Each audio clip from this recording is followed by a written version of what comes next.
Dzień dobry Państwu. Pozdrowienia z Tanzanii przy temperaturze w słońcu około 46 stopni. Jest ciepło, a można nawet powiedzieć gorąco.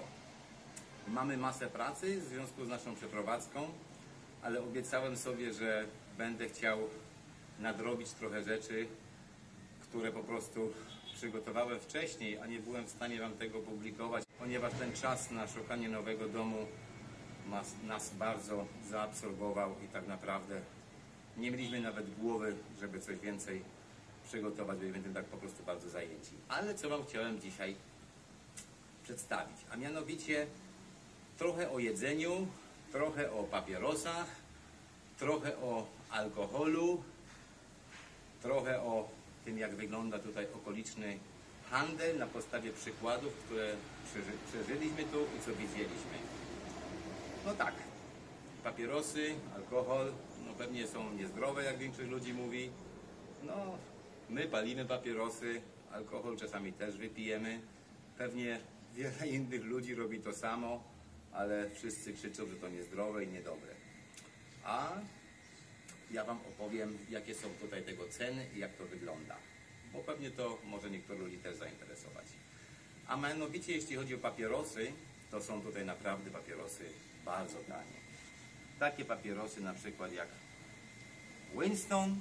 Ja palę najchętniej papierosy o smaku mentol. Paczka takich papierosów ostatnio nawet podrożała, bo kosztowała około 1700 szylingów, a teraz można ją kupić najtaniej za 2000 szylingów. No 2000 szylingów, możecie sobie to sami też obliczyć. Jeżeli 1 euro kosztuje około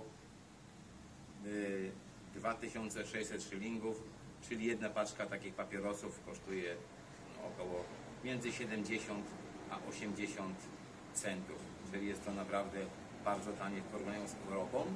I jakościowo te papierosy są naprawdę znakomite, dlatego sobie teraz jednego zapalę. Jakiego dobrego papieroska. Będzie mi się lepiej opowiadać. Są też marki tutaj produkowane w Tanzanii. No te są też w Tanzanii produkowane na licencji. W związku z tym zrobiłem taki krótki materiał wideo, który Wam zaraz przedstawię. Będziecie mogli sobie sami zobaczyć, jak te papierosy wyglądają, jakie są tam marki, żeby mieć po prostu orientację. I teraz Wam ten materiał przedstawię, a potem przejdziemy do innych rzeczy. Pokażę Wam papierosy, jakie są tu ładne. Tu są najlepsze papierosy produkcji Tanzania, a tutaj są papierosy ze świata. I ceny tych papierosów wyglądają tak. I tak. Tu jest Marlboro, tutaj Winston. Są też papierosy mentol, które normalnie w Europie nie można kupić. Białe Camel, szwarce Camel. I taka jest ich cena. I taka jest ich cena. A pod spodem na podłodze leżą jajeczka. Więc zobaczyliście, jak wygląda sprawa z papierosami tutaj w Tanzanii. A teraz przechodzimy do tematów jedzenia. To znaczy, czy można tutaj kupić coś takiego jak polską kiełbasę, polską szynkę albo europejskie jedzenie w tej postaci. Po pierwsze, to muszę Wam coś powiedzieć, że moja małżonka mnie cały czas opieprza, bo robię ciągle błędy językowe. My na co dzień nie rozmawiamy w języku polskim, bo moja żona po polsku niewiele mówi. Używamy innych języków i w związku z tym mam często problemy, kiedy chcę coś porządnie wyartykułować w języku polskim, no to zdarza się tak, jak się zdarza, że muszę powtarzać to od nowa. To taka mała dygresja. Jeśli się trochę z tego śmiejecie, no to macie pewnie powody, ale moja gramatyka polska jest taka, jaka jest. Staram się jak mogę, ale to pewnie nie zawsze wychodzi tak, jakbym chciał. A teraz przechodzimy do następnego tematu, czyli do jedzenia europejskiego i jedzenia polskiego. Pokażę Wam zaraz, że można coś takiego kupić, aczkolwiek ceny są po prostu porażające i przerażające. Normalnego mieszkańca, nie jakiegoś tam milionera, no bo tutaj można mówić o milionera, o tych ludzie, którzy zarabiają więcej pieniędzy, to liczy się to w milionach tych szylingów. Po prostu nie stać na zakupienie europejskiego czy też polskiego jedzenia. My kupujemy go też bardzo mało, bo nie jesteśmy na tyle bogatymi ludźmi, na tyle majętnymi ludźmi, którzy mogą to tak po prostu kupować, bo ceny po prostu przerażają. Będę Wam tam za chwilę chciał pokazać, jak te ceny wyglądają, żebyście zobaczyli to z bliska, z dwóch takich supermarketów. Jeden to jest bardzo znany tutaj, to jest Shoppers. Będę Wam chciał o tym jeszcze zrobić kiedyś większy materiał, ale na razie było to niemożliwe, bo nie pozwalają tam nakręcać materiałów wideo, nie wiadomo dlaczego, no takie mają zwyczaje. W związku z tym ja zaopatrzyłem się w specjalną kamerę, która niedawno została też kupiona, która po prostu umożliwi Wam pokazanie, jak to tam w środku wygląda. Ale udało mi się wykonać kilka nagrań z cenami polskiego boczku, polskiej kiełbasy. Jest nawet polska przyprawa do zup, magii albo winiary, już nie pamiętam, ale to zobaczycie sami. Jest to wszystko drogie. Jeżeli tutaj na przykład pół kilograma polskiego boczku kosztuje 50 000 szyling, to znaczy, że pół kilo boczku kosztuje 20 euro. I to już jest bardzo drogo. To teraz pomyślcie sobie, 1 kg boczku polskiego będzie kosztował 40 euro. To jest dobrze ponad 100 zł, z tego to się nie mylę. I na wszystkie takie wyroby mięsne ceny są po prostu okrutne. Jest to naprawdę ciężko kupić, żeby za to zapłacić w tym sensie. Widzi się czasem, że ludzie kupują, ale nikt tego nie kupuje w dużych ilościach. To kupują praktycznie tylko ci miejscowi milionerzy albo milionerzy, którzy tu przyjechali z Europy bądź też z USA lub innych krajów. I teraz Wam to przedstawię, możecie sobie zobaczyć i zapoznacie się też z cenami, jak to wygląda. Miłego oglądania, a potem wracamy dalej. No tu zobaczcie, polska kiełbasa czosnkowa, polska mortadela i polska kiełbasa można kupić, ale ceny są takie, to jest bardzo drogie, zobaczcie sami.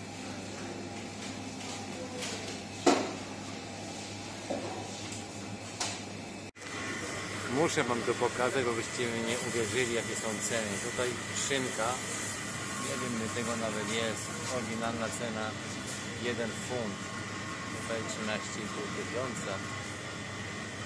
Tutaj macie różne salami i z cenami razem. Tak to wygląda europejskie jedzenie. Tu macie, żebyście mi uwierzyli, polski boczek, prawie 50 000, 20 euro. To taki kawałeczek. No i tak jeszcze inne ceny.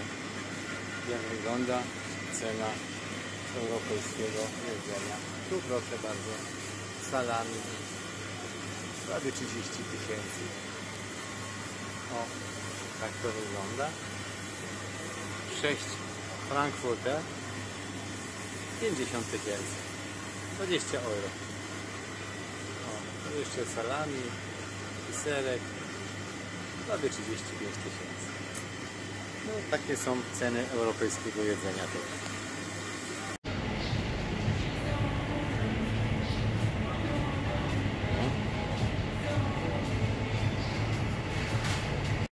No tak, po tym materiale wideo możecie się zapoznać i lepiej zorientować, jak te ceny wyglądają naprawdę i ile trzeba by tu było zarabiać pieniędzy, żeby można to było kupować tak normalnie, jak to się kupuje w Polsce. Do tego dochodzą jeszcze ceny żółtego sera, których tam chyba Wam nie pokazałem, nie było takiej możliwości, ale wyobraźcie sobie, że 1 kilo sera o tak zwanej nazwie mozzarella, to jest jeden gatunek, kosztuje około 45 do 50 tysięcy szylingów. To jest też około 20 euro i tak naprawdę no nie jest to ten smak sera, który można sobie z Europy wyobrazić. Jest też drugi gatunek, nazywa się cheddar. Ten jest w smaku troszkę lepszy, ale też jego cena już jest około ponad 30 tysięcy za pół kilograma, no, czyli około 60 tysięcy szylingów za 1 kilogram. I teraz wyobraźcie sobie, że ci miejscowi ludzie, jeśli ktoś ma już dobry zarobek miesięczny, to znaczy około 300 tysięcy szylingów, a naprawdę dobry jest 500 tysięcy, ma kupić sobie kilogram sera w cenie 60 tysięcy szylingów. To jest praktycznie niewykonalne i niemożliwe. Dlatego też tutaj mieszkając i żyjąc, tak naprawdę trzeba bardzo wiele zmienić w diecie, w odżywianiu się, bo ten styl odżywiania, który znam ja, moja małżonka i wy znacie, europejski, tutaj praktycznie jest niemożliwy.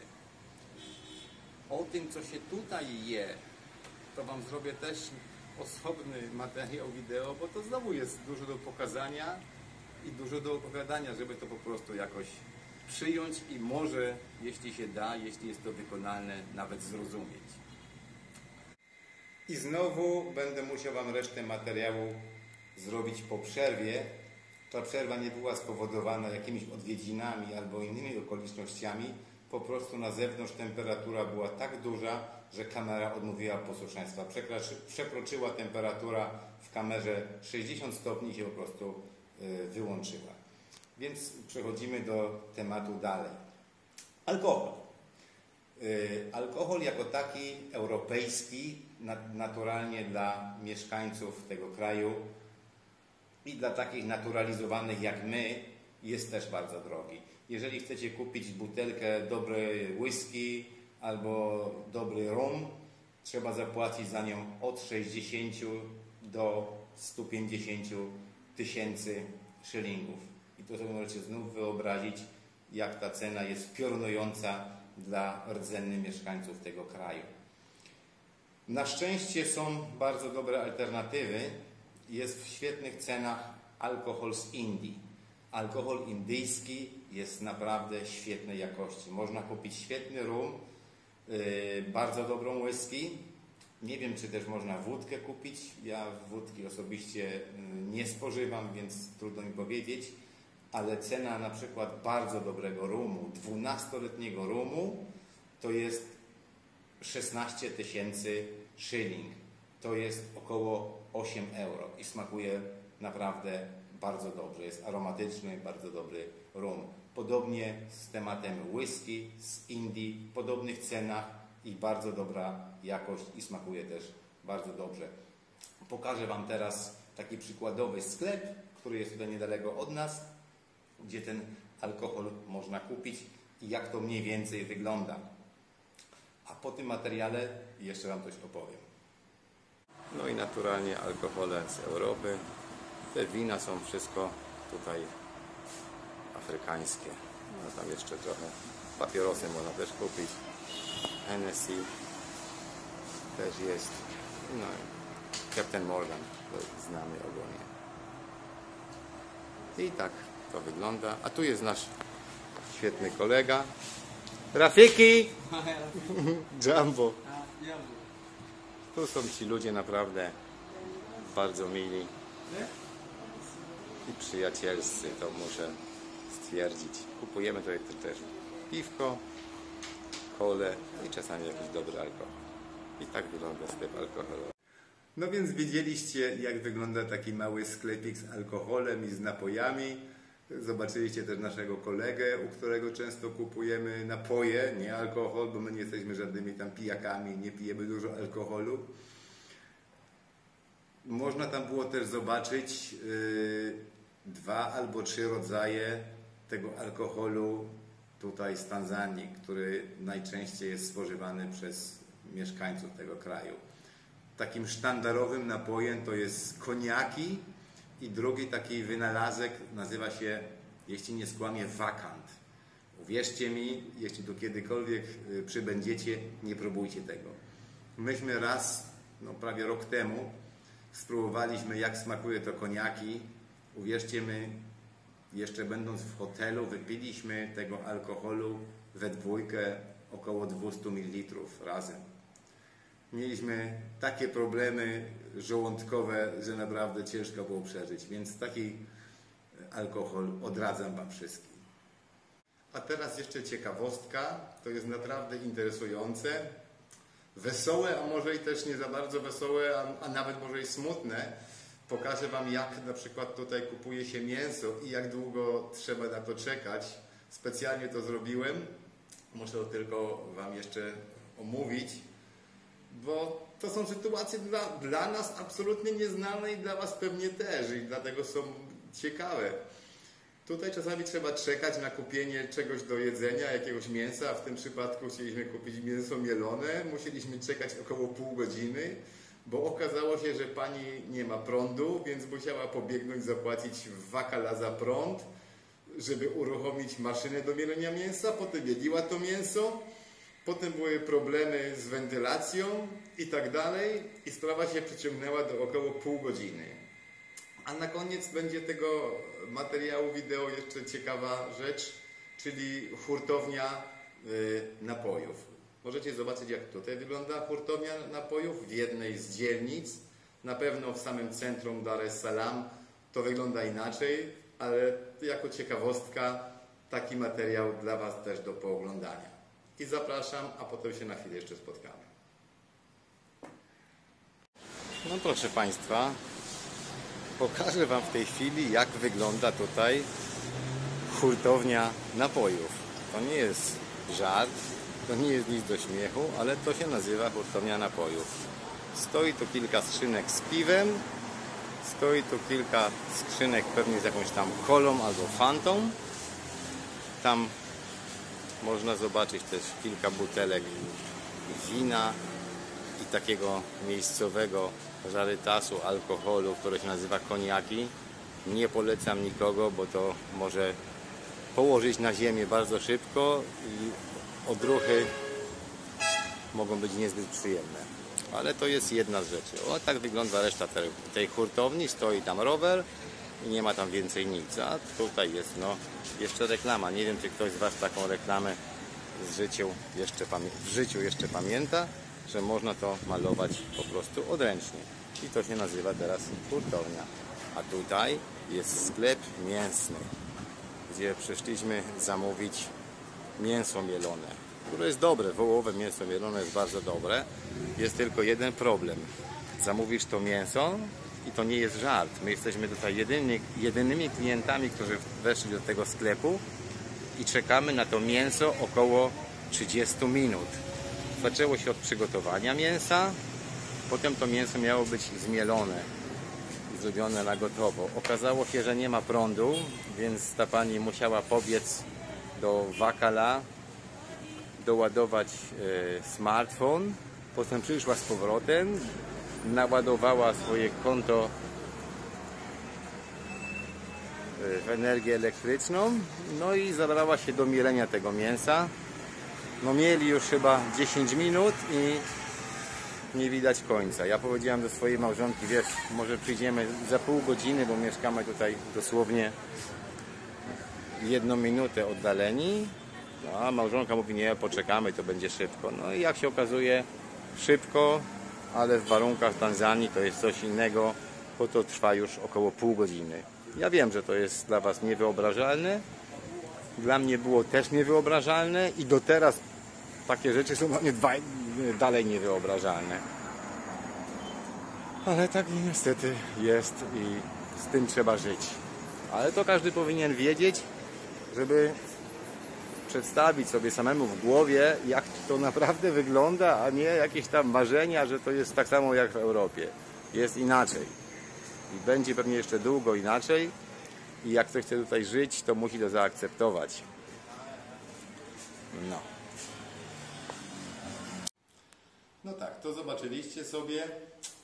Znowu będzie pewnie za długo. Znowu pewnie będzie moja żona krzyczeć, że robię za długie materiały, ale przypomniało mi się coś jeszcze, co chcę Wam też pokazać.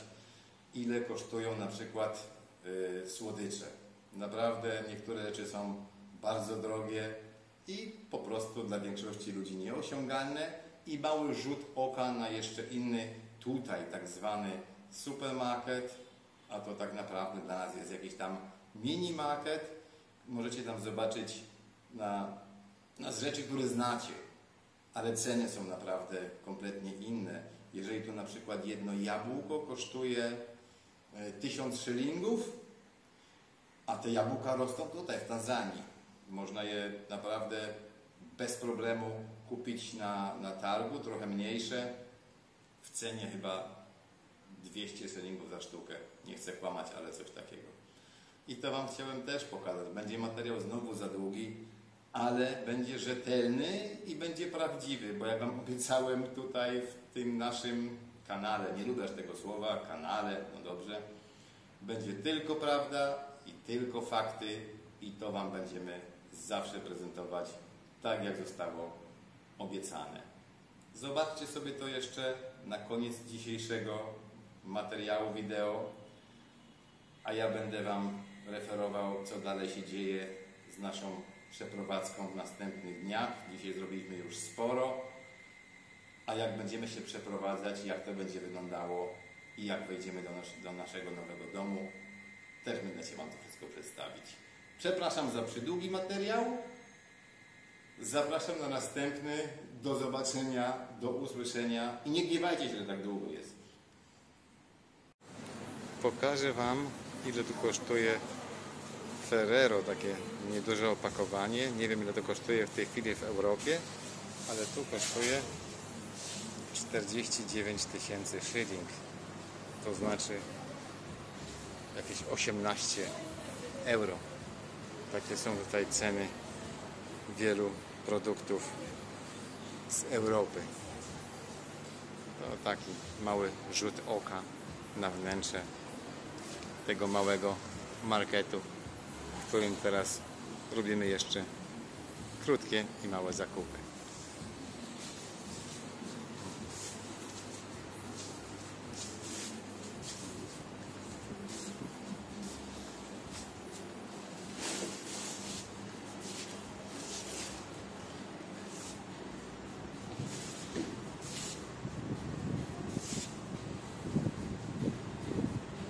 Te jabłuszka, o których Wam mówiłem, tu kosztuje jedno jabłuszko 1000 szylingów, a my płaciliśmy na markt 2000 za kilo.